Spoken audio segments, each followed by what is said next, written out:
nami je Dušan Jovanović, režiser, gledališki režiser in seveda tudi predsednik upravnega odbora Prešernovega sklada, ki so zdaj pred kratkim, par dni nazaj se mi zdi, razglasili, kdo bo letošnji, oziroma kdo so letošnji nagrajenci Prešernovega sklada. Ne. Prešernovi nagrajenci. Prešernovi nagrajenci. Ja. No, torej, Dušan, povejte mi, kdo so? Janez Gradišnik, prevajalec, prvi vrsti, izjemen, pričasten, enkraten, eden največjih slovenskih prevajalcev, književnik in seveda tudi jezikoslovec.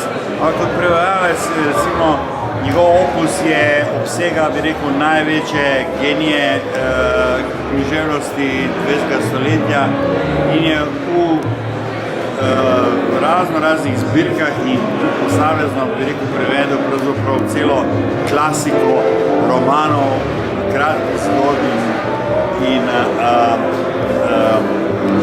proze 20. stoletja.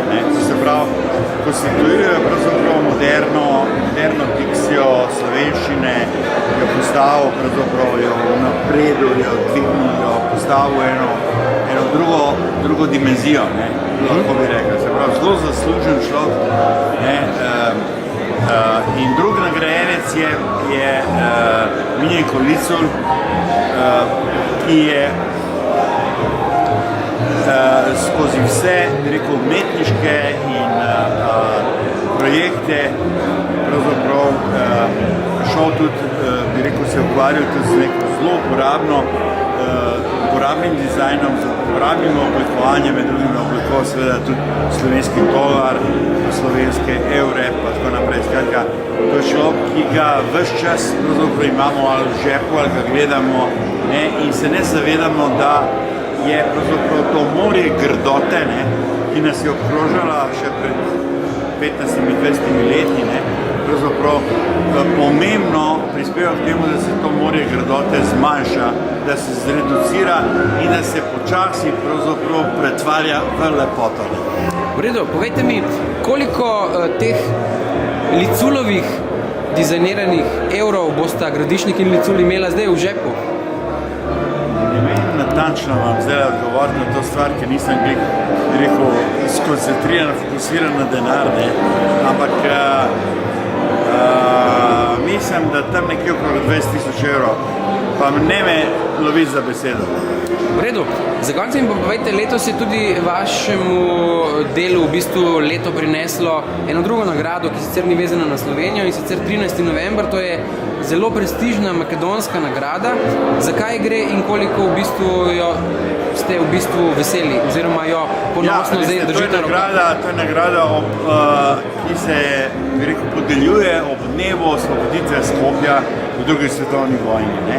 In kot veste, sem jaz napisal dramo Osvoboditev Skopja, ki je bila igrana, recimo, v nekih neštetih gledališčih po bivši nam domovini Jugoslaviji, pa tudi širše, recimo od Amerike pa še naprej, po Evropi in tako. Skratka, ta drama je bila tudi objavljena v raznih antologijah in v raznih jezikih in žirija oziroma pač odbor za dodelitev nagrad je smatral, da sem jaz seveda pomembno prispeval k promociji Skopja od mesta.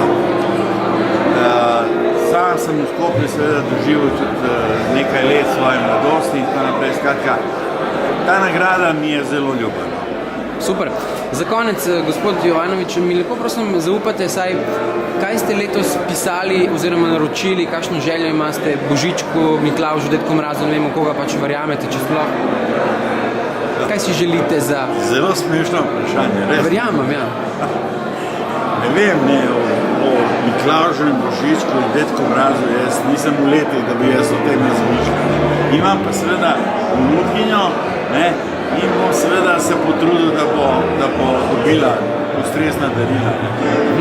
Ampak vaša vseeno neka iskrena želja, kaj bi si želeli, da vam te trije, morda tudi imaginarni ljudje prinesejo v prihodnjem letu? Niso ljudje, to so božanstva.